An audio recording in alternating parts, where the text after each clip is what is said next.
Testing, 1, 2, 3. Is this thing on?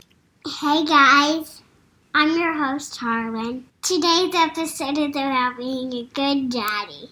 And my parents rock. Happy Father's Day to all the daddies. Make sure you listen till the end. Welcome to the Fools in Love podcast. Hi, I'm Brandon. And I'm Megan. And we're on a journey to improve our marriage, our family, our faith, our fitness, well, just about everything. Along the way, we might accidentally give a tiny bit of solid advice, so join us as we chat each week. Welcome to the Fools in Love podcast. Well, hello out there. Welcome back to another episode, and we are fresh off of our Father's Day weekend. Mm-hmm. And it got me reflecting a little bit on Father's Day and on just dads in general. And I thought it'd be a perfect way to talk about dads and just talk about the importance of dads, because I think so often when you look at the world, we really hold moms at a very high level. We're always talking about moms. Like when it comes to Mother's Day, when it comes to anything to do with mom, we're very much aware of that. We're always trying to be full in on that. And don't get me wrong, I believe moms deserve all the praise in the world. Our moms are amazing and we love them, love them, love them.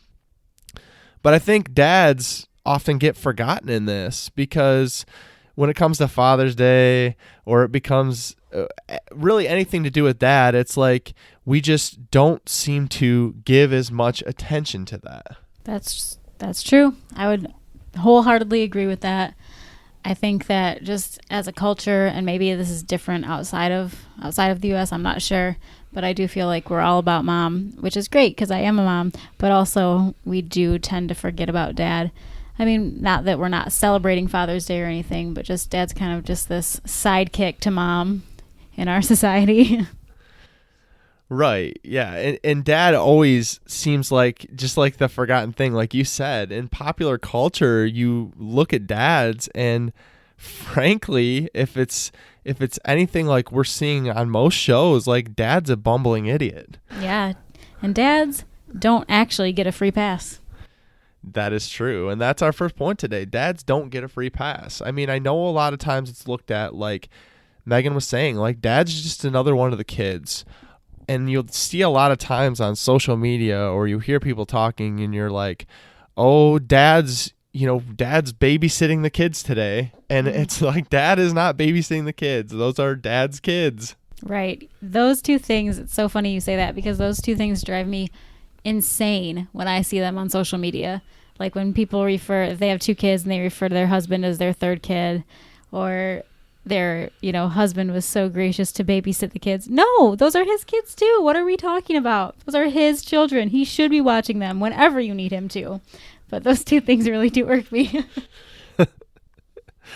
But the idea is, I mean, when you look at, like, again, when you look out into the world, men are often portrayed as helpless, ignorant, and they can't really be in charge of anything, because if they are, then every single thing is going to go wrong. Oh, let's talk about the movies. Let's talk about the movies built on that very, very subject. How many times have you watched a movie where mom goes away and just the whole household cannot run? I mean, Cheaper by the Dozen, I think, is one from a long time ago, but it just seems like every single time dad's left in charge, there is complete chaos and the whole family falls apart until mom walks back in that door. Yeah, and unfortunately, when we see that and it's portrayed to us, whether it's through social media, whether it's through popular culture, movies, etc., you really can adopt that mindset in your head, whether you are the man in the relationship or the dad, or whether you're a wife or a spouse. You can really take that in, and it can affect how you position yourself in your family and portray yourself to the world. And I think many people live off this old way of thinking where men should not have to be responsible for anything in the home. Like, the home is the woman's domain. The man's out earning the bacon. I'm being very stereotypical here, but that's okay, because that is how we're looking at it for men versus women. And men versus women also have different concepts and ideas about how they view the home. And I see more often than not with the people I interact with and looking around on social media where the men are responsible for going out and working, but then after that, when they get home, the kids, that's mom's domain. The house, the cooking, that's mom's domain. Oh, for sure. And the funny thing is that even though mom's been working all day doing a heck of a lot more probably than dad, quite honestly. I don't know because I don't stay home. But the point is, I feel like mom has been working just as hard, if not harder than dad, and then dad comes home and gets to do whatever he does.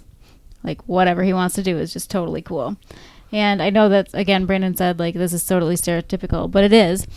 And I've actually had people, like women, say, oh my gosh, I can't believe how much Brandon does. How did you ever get him to do that? And comments like that are just so crazy to me because it's just how we live our life. I didn't get him to do anything. It's just that he knows he's a part of our household. He knows he's our, the dad to our kids, and he's going to do those things. Yeah, it is pretty comical because, again, we look at it as if like the man isn't responsible for that. But I would argue that men should be helping out in the home, and men should be an equal part in raising the kids and doing dishes and washing laundry and changing diapers and making food. Women, if you are listening, have your man listen to this episode. And I'm okay to say it because it wasn't always that way for me. Like early on in our relationship, I wasn't there and I didn't show up and I bought into these stereotypes. But you know what I realized? They're a bunch of garbage. Men should be equally responsible in the home, and it isn't accepted. Like Meg said, it's not something where they're like, oh, how did you train him to do that? It's not about training. It's about being an equal partner in a relationship, and I don't believe men should get a free pass like they do. Dad doesn't get to go out and work all day, and let's say you're in a home where both the husband and the wife are out working, which I think most households are, then what gives the dad a free pass to come home and play video games or watch sports and leave all the rest to his wife when she's been working all day? Or let's take it back to the other scenario. If you have a stay-at-home mom has been rearing those kids all day long. Mama needs a break when she gets home, when her spouse gets home, and it's not a time to just check out because you've been stressed out all day. You have to be conscious of your partner, men, and you have to know that helping them in this situation is also going to help you. Because by you helping out with your wife and you taking on responsibility, it's going to, one, make her feel so much better and less stressed and be more motivated to do any amount of things like spending time with you, wink, wink. And, you need to be conscious of that because it's not totally on her, but men should definitely not get a free pass in this scenario. Also, dads show their kids what it means to be a man. So, for example, a daughter uses her father as a standard for judging all the other men, and a son uses his father to determine what it is to be a man. So this can kind of go two ways for the daughter, I think. Either a daughter has the best dad ever growing up and searches for that type of man to marry eventually, or the daughter has a not so great dad and searches for something completely opposite, or unfortunately sometimes they don't go the opposite way and they end up marrying somebody just like their dad, and it repeats the cycle. But the hope would be that they realize that dad wasn't that gold standard and that they can reach for a different type of husband. Right, and we understand that all people are coming from different places. I mean, you might be coming from a place where, like Meg was saying, you had a great dad. He was a great role model. He was a great person to look up to, and you would love your husband or are glad your husband is that type of person. But you might have also had a terrible relationship with dad. And with that terrible relationship, it might have affected your relationship with your husband or your future spouse. But you got to understand that there's certain attributes that men have, and that you got to know what is a behavior that you're modeling that is appropriate and what is one that is not showing your kids the appropriate way that a man should act. And so the biggest question here is, what are you showing your kids? If it's true that your kids are looking at you for the idea of what a man should be, what are you showing them? What are you modeling for them? What behaviors are you showing them each and every day as they watch even the small and big moments for what a man should be and what a man should look like? Because I don't know about you out there, but that lays heavy on my shoulders daily. Yep, it does. I know that you've said that before. And I think the biggest thing overall on this point is just that is the way you act and behave, how you want your daughter's future husband to be, or how you want your son to show up for his future wife, and really take that to heart as you seek to figure out the best way to be a dad to your kids. Amen to that. Yeah. And the next point we wanted to make is your kids need you more than stuff. And I think you need to hear that again, so I'm going to say it again. Your kids need you as a person in your relationship more than the stuff.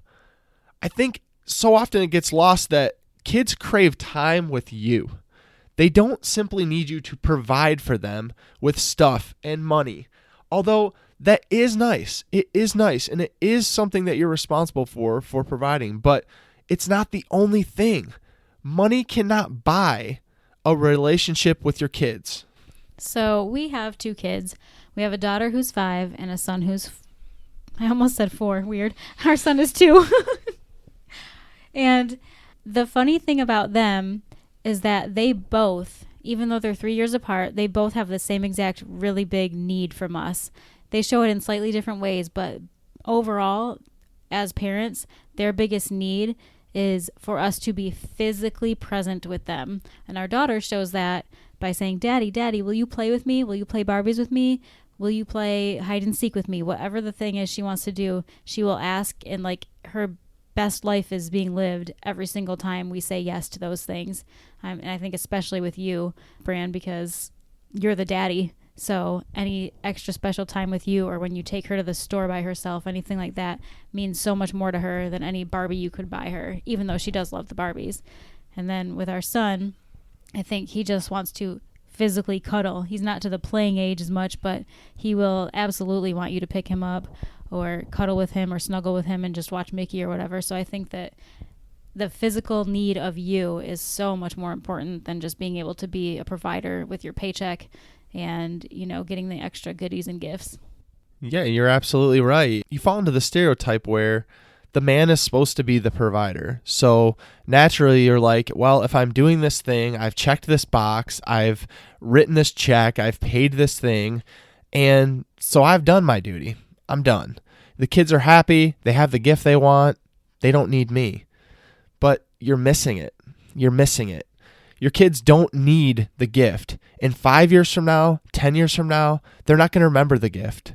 They are going to remember you. They are going to remember the time you're giving them. And is that time that they're remembering you clicking on your phone? Or you playing video games? Or you ignoring them so you can work late? It's important to show them a good, strong work ethic, but also it's important to have that relationship with you. And that's something they're going to carry with them long beyond the presence of these material goods. And speaking of long beyond, I just wanted to back it up to my childhood for a sec because, you know, my dad worked really hard, and I'm so glad that he showed us how to work in that way.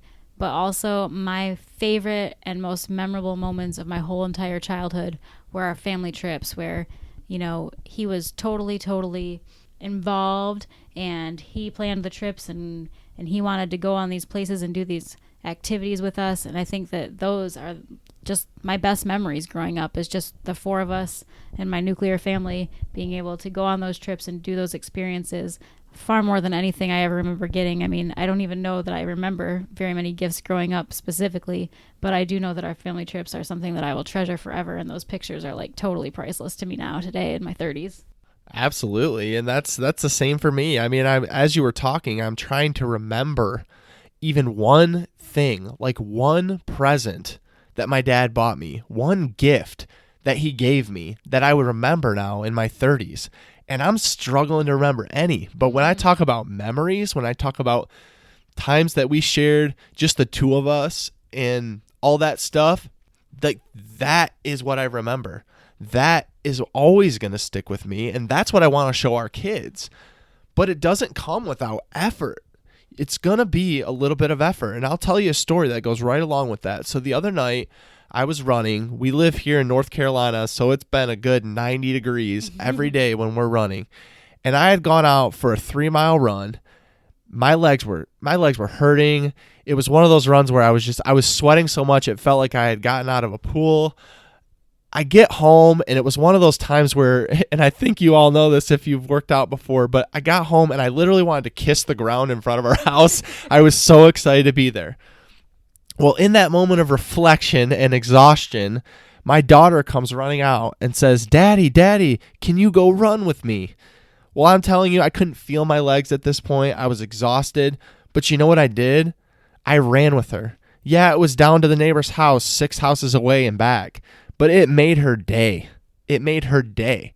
And if I would have told her no, or that I was too busy, she would have been upset, and she probably would have remembered that much longer than I would have even thought, because those moments carry on a lot longer than you think. Even the small things carry so much with them. And I guarantee if you think about it at home, as me and Meg are reflecting on it here, those are the things you always remember. And that's the kind of stuff that we hope our kids always remember. And that's the kind of life we're trying to build for them.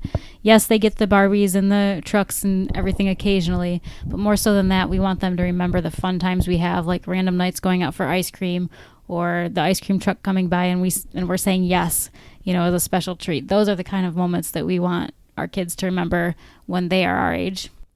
One of the most important things to remember is your kids are watching you.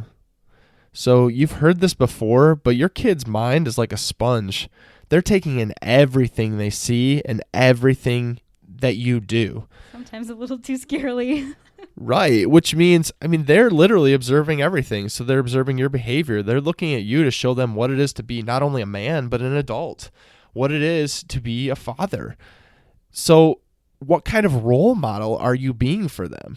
Are you showing them that their time is important just as your time is important? Like, if you want them to not interrupt you or see that you're working or see that your time's important, even though they're a kid, you need to reciprocate that to them, because you're showing them that that's what it's like in the world. So if you want to show them that your time is valuable and teach them that your time is valuable, then you need to value their time as well and give them the time of day, rather than spending the time doing a lot of things. Like Megan was saying, it's great. There's nothing wrong with working, showing them how to have a strong work ethic, and that going out and attacking the world is how you make a huge difference in the world. That is all wonderful things, but don't let it come into your relationship with them, because when it starts to spill over, then they don't see work as a positive thing. They see it as a negative thing. And then they associate work as a negative connotation for the rest of their lives, because they see that that's not giving the time for your family. And there is a little bit of a balance. It's not going to happen every time, and it's not going to happen every day. But there's got to be some kind of balance, and it might not be 50-50 depending on the season of your life you're in. But you got to be there, and you got to show them, because they are watching and they are taking these things to heart. And not only are they watching work, they're also watching how you treat the mom too. You're showing them how a woman should be treated. You're showing them the ways to and the ways not to interact with their mom. And I think that's super important too, to show them, how to really play that out, and how to live in relationship, and what that should look like on a daily basis. Oh yeah. That's one of the forgotten things, I think, that the way you're treating your wife, like, your kids are seeing. And again, it goes back to, we have a son and a daughter. So it's even more tenfold for us that, like, I'm not only showing my son, what it's like to be a dad, I'm showing him what it's like to be a husband. I'm showing him how you should treat women and how to treat women respectfully, and not the way that the world would show you how to treat them, which is frankly scary sometimes. And I just want to speak to it too. Clearly me and Megan are talking from a married relationship, but I think this is even more important, or it could be even more important, if maybe you're not together with your spouse anymore. Oh, gosh. If you're in a divorce relationship, because I've heard so many horror stories where parents years down the road can't even be in the same room together, and they're talking terribly about their spouse and the dad or mom to the kids. And it's like the damage that is doing, like, please be conscious of that, because again, we're not coming from that place, but I can tell you that is not doing anyone any favors, and it's not showing them what you want to show them about a relationship at all. Right. Even though that relationship is over and probably will never be reconciled, it's still not a good place to be in, where you're showing that just talk negatively and talk down about people when they're not even there, and just continually just berate them and degrade them. The thing you have to think about is, what are your kids going to remember? And I personally challenge you to think about what you remember most about your dad, or what you remember most about your childhood. Do you remember your relationship and the actions that he took, or do you remember the things he bought you? Do you remember the small moments where he might have taken you to the store, or taken you to ice cream, or sat down and had a talk with you to show you that you're just as important and your time is just as important to him? Or do you remember the times where he bought you a toy, or whatever the thing is that you wanted at the time? And for those that didn't have a good childhood, you can reflect on that as well, and make that change now, today, for your kids growing up, that you won't be that same kind of father. Yeah, that is so powerful, because I think a lot of people use that as an excuse. Like, if they've had a bad childhood, or even if they've had a good childhood, they just ride that through, and that's like, they're using all of that stuff, and it's great. I mean, don't get me wrong. I had a great dad. I can use him as a role model, but I don't do every single thing he did. Like, there's ways that I constantly am trying to be a better father, to be a better husband, and I fail a lot. But that's okay, because I'm at least trying. And if you're in a place where some of this stuff has convicted you and you feel like you could be doing a better job, it's never too late. It's really honestly never too late. You could start today and go out and do that, because you got to remember that it's the small moments, those small moments that may seem so insignificant right now, so insignificant to you, but you never know how important they could be to your kids in the long run. And they'll carry that with them for the rest of your lives. So you get to take that with you when you're interacting with your kids this week. Like I said, it's honestly never too late to do it. So my challenge to you this week is step up. Try some of these things. If you could be doing better, do better. If you're already doing great, challenge yourself to just do a little bit more. I bet they all notice the difference. Happy Father's Day a few days late to all the daddies out there. Absolutely, dads. We love you. Hey, thanks for tuning in another show of Fools in Love podcast. If you like what you heard, please subscribe to our podcast, or follow us over on Facebook at Fools in Love Podcast, or hit us up on Instagram. Megan's at This Average Mom, and I'm at Brandon Giggling. We'd love to hear from you over there. Talk soon.